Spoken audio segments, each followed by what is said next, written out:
Gujarat higher secondary education board ગાંધીનગરે આણંદ જિલ્લાના ખંભાત ખાતે આવેલ એસકે વાઘેલા હાઈસ્કૂલના 12 સાયન્સના 100 જેટલા વિદ્યાર્થીઓના પરિણામ અટકાવ્યા છે। આ વિદ્યાર્થીઓના પરિણામ કોપી કેસના કારણે અટકાવ્યા હોવાનું બહાર આવ્યું છે।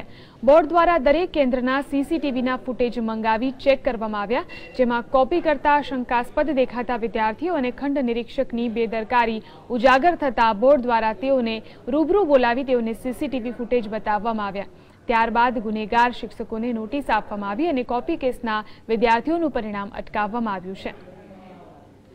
બેઝિકલી હું એવું માનું છું કે કોઈ વાર કોઈ પણ શિક્ષક કે વાલી કોઈ પણ બાળકને એવું તો ના જ શીખવાડે કે તમે બોર્ડમાં કે પરીક્ષામાં કોપી કરો। મે બી આ છોકરાઓ થોડા મિસગાઈડ થઈ ગયા છે। સો આઈ રિક્વેસ્ટ ધ બોર્ડ કે જેમ બને એમ વહેલી તકે સારો બાળકના હિતમાં કંઈ ડિસિઝન આવે અને વહેલી તકે એ લોકોનું રિઝલ્ટ ડિક્લેર કરે તેની માટે મારી નમ્ર વિનંતી છે। અમારી જાણવામાં આવ્યું છે કે ખંભાત સેન્ટરમાંથી 128 વિદ્યાર્થીઓના રિઝલ્ટ અનામત રાખવામાં આવ્યા છે।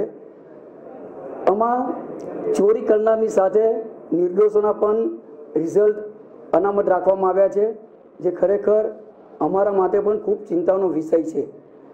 પણ સાથે સાથે અમારી સરકારને વિનંતી છે, અમારી ડીઓ સાહેબને પણ વિનંતી છે કે આ બાબતમાં ત્વરિત પગલાં લઈ જેઓ નિર્દોષ છે એમને તુરત જ એમનું જે કંઈ રિઝલ્ટ હોય એ તુરત જ જાહેર કરી દેવું જોઈએ।